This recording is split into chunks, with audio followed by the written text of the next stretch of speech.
Enforcement directorate Delhi హైకోర్టులో charge sheet దాఖలు చేసింది. Congress parliamentary party chairperson Sonia గాంధీపై పిఎంఎల్ఏ కేసులో ట్రయల్ కోర్టు తీర్పును సవాల్ చేసింది. ఈ కేసు భారత రాజకీయాల్లో కొత్త అలజడి రేకెత్తిస్తోంది. దేశ రాజధాని ఢిల్లీలో రాజకీయ ఉద్రిక్తతలు తీవ్రమవుతున్నాయి. ఈడీ సోనియా గాంధీపై మనీ లాండరింగ్ కేసులో ట్రయల్ కోర్టు తీర్పును ప్రశ్నించి హైకోర్టును ఆశ్రయించింది.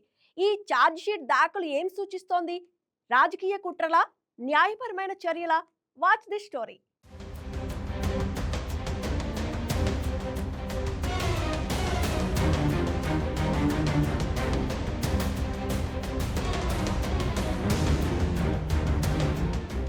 ఈడీ దాఖలు చేసిన prevention of money laundering act PMLA complaint పై ట్రయల్ కోర్టు కాగ్నిజెన్స్ తీసుకోకుండా తిరస్కరించింది.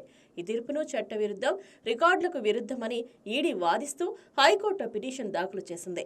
సోనియా గాంధీపై ఆరోపణలు తీవ్రమైనవి, నేషనల్ హెరాల్డ్ కేసుతో ముడిపడి ఉన్న మనీ లాండరింగ్ ఆరోపణలు, ఈడీ చేతిలో ఉన్న ఆధారాలు, డాక్యుమెంట్లు ఈ కేసును ముందుకు తీసుకువెళ్లాలని వాదన. ట్రయల్ కోర్టు తీర్పు పిఎంఎల్ఏ సెక్షన్ 44 ప్రకారం తప్పుగా ఉందని ఈడీ స్పష్టం చేసింది.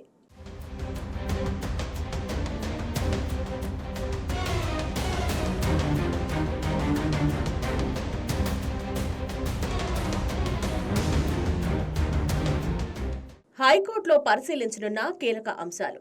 ట్రయల్ కోర్టు కాగ్నిజెన్స్ తిరస్కరణలో చట్టపరమైన తప్పు జరిగిందా? పిఎంఎల్ఏ కింద కేసు ముందుకు తీసుకెళ్లాలా? సుప్రీంకోర్టు మునుపటి తీర్పుల ప్రకారం ఈడీ ఛార్జ్షీట్లు స్వయం చాలకంగా కాగ్నిజెన్స్ తీసుకోవాలి. ఈ కేసు పిఎంఎల్ఏ అమలులో కొత్త భూమికగా మారవచ్చు. ఎందుకంటే ట్రయల్ కోర్టు తీర్పు ఈడీ అధికారాలను ప్రశ్నించే విధంగా ఉంది. ఇది కేవలం సోనియా గాంధీకి మాత్రమే కాక భవిష్యత్ మనీ లాండరింగ్ కేసులకు మార్గదర్శకంగా ఉంటుంది. రాజకీయ ప్రభావం లేకుండా న్యాయం జరగాలంటే హైకోర్టు నిర్ణయం కీలకం.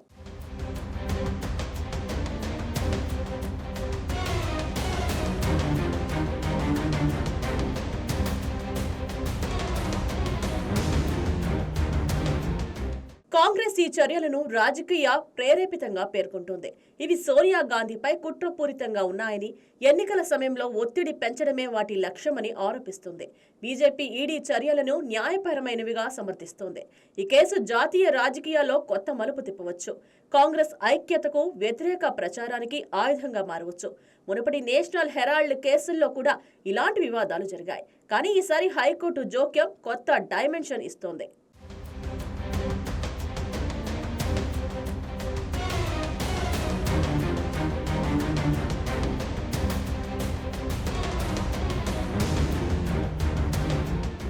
హైకోర్టు తీర్పు ఈడీ అధికారాలను బలోపేతం చేస్తుందా లేక ట్రయల్ కోర్టు సమర్థిస్తుందా? ఏది ఏమైనా ఈ కేసు పిఎంఎల్ఏ చట్ట అమల్లో మైలురాయిగా నిలుస్తోంది.